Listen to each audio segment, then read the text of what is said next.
మీరు చూస్తుంది journalist TV. నా పేరు మారెడ్డి నాగేంద్ర రెడ్డి. రాష్ట్రంలో ప్రభుత్వాలు ఎన్ని మారినా అవినీతి తిమింగళాల అక్రమాలు మాత్రం ఏమాత్రం ఆగడం లేదని చెప్పవచ్చు. ఎక్కడో దగ్గర రాష్ట్రంలో వివిధ ప్రాంతాలలో ప్రజల్ని పీల్చి పిప్పి చేస్తున్న అవినీతి తిమింగళాల్ని ఏసీబీ అధికారులు పట్టుకుంటున్నా ఇంకా కొంతమంది వ్యక్తులు వ్యవస్థల్ని తమకు అనుకూలంగా మలుచుకుంటూ కోట్ల రూపాయలు ఎత్తేందుకు ప్రయత్నం చేస్తున్నారు. వాస్తవంగా కొన్ని శాఖలు చూస్తే అత్యంత అవినీతిమయమైన శాఖ ఏదైందంటే ఫస్ట్లో నెంబర్ 1 ఏదైతుందో అది రెవెన్యూ శాఖ అని చెప్పవచ్చు. రెవెన్యూ శాఖలో భూముల దగ్గర నుంచి మొదలుకొని బర్త్ సర్టిఫికేట్, డెత్ సర్టిఫికేట్ల వరకు వివిధ అంశాలతోటి ప్రజలు నిత్యం రెవెన్యూ కార్యాలయం చుట్టూ ప్రదర్శన చేస్తున్నారు. కానీ ఏదైతే అవినీతికి అలవాలంగా మారిపోయిన కొంతమంది రెవెన్యూ సిబ్బంది సిగ్గు లజ్జా శరం అన్ని వదిలిపెట్టేసి ఇష్టానుసారంగా వ్యవహరిస్తూ ప్రజల్ని పీల్చి పిప్పి చేస్తారని చెప్పొచ్చు. ఎందుకంటే సిగ్గు లజ్జ అనేది జర్నలిజంలో వాడకూడదు. కానీ కొంతమంది ఉద్యోగస్తుల వ్యవహార శైలి వల్ల చాలా కుటుంబాలు దిగాలు పడిపోయి దైన్యమైన పరిస్థితి నెలకొంటున్నాయని చెప్పొచ్చు. ముఖ్యంగా రెవెన్యూ శాఖలో లేదా మున్సిపాలిటీ శాఖలో ప్రధానమైన అంశం ఏదైనా ఉందంటే అది డెత్ సర్టిఫికేట్. డెత్ సర్టిఫికేట్ ఇవ్వడానికి కూడా 5,000 నుంచి 10,000 రూపాయలు లంచం అడుగుతున్నారంటే శవాల మీద పైసలు ఏరుకునే దౌర్భాగ్యమైన పరిస్థితి కొంతమంది అధికారులు ఇప్పటికీ కొనసాగించడం నిజంగా దౌర్భాగ్యం అని చెప్పవచ్చు. గతంలో ఏదైతే జెమినీ న్యూస్ లో ఒక 10 సంవత్సరాల క్రితం ఖమ్మం అర్బన్ మండలంలో ఏఎస్ఓగా పనిచేసిన ఓ వ్యక్తి చనిపోయిన వ్యక్తికి సర్టిఫికేట్ ఇవ్వడానికి, డెత్ సర్టిఫికేట్ కన్ఫర్మేషన్ చేయడానికి 10,000 రూపాయలు లంచం అడిగారు.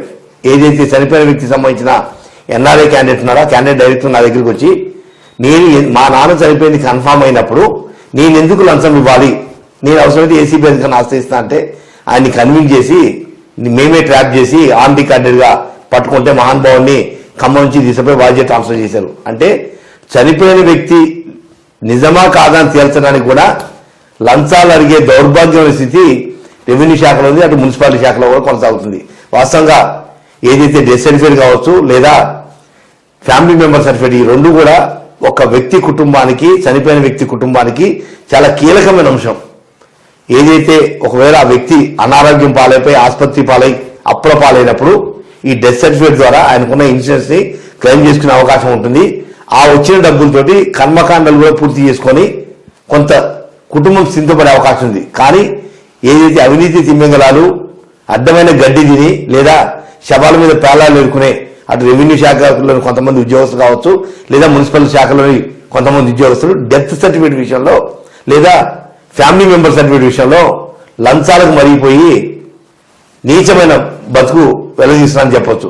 దీంతో చాలా గ్రామాలలో కావచ్చు, మండలాల్లో కావచ్చు లేదా నియోజకవర్గ కేంద్రాలలో కావచ్చు, జిల్లా కేంద్రాలలో చనిపోయిన వ్యక్తి కుటుంబ సభ్యులు కాళ్ళ అరిగేలా కార్యాలయం చుట్టూ తిరుగుతున్నా కూడా కనికరించే నాదులు లేరని చెప్పి చాలా మంది వాపుతున్నారు. ఇప్పటికైనా రెవెన్యూ అధికారులు కావచ్చు లేదా సంబంధిత మంత్రి కావచ్చు లేదా సంబంధిత జిల్లా అధికారులు ఏదైతే రెవెన్యూ శాఖలో లేదా మున్సిపల్ శాఖలో డెత్ సర్టిఫికేట్ అప్లై చేసినప్పుడు విత్ ఇన్ 72 అవర్సా 24 అవర్సా లేదా 3 డేసా 4 డేసా 5 డేస్ అని ఒక సిస్టమ్ ఉన్నా కూడా ఆ సిస్టమ్ ఇంప్లిమెంట్ చేయకుండా తమకేదో వేరే పనులు ఉన్నాయి, అధికారులు వేరే పని చెప్పారంటూ సాగదీసుకుంటూ లంచాలకు అలవాటు పడ్డ కొంతమంది వ్యక్తులు ఫ్యామిలీ మెంబర్ సర్టిఫికేట్ డిలే చేస్తున్నారు, డెత్ సర్టిఫికేట్ డిలే చేస్తున్నారు.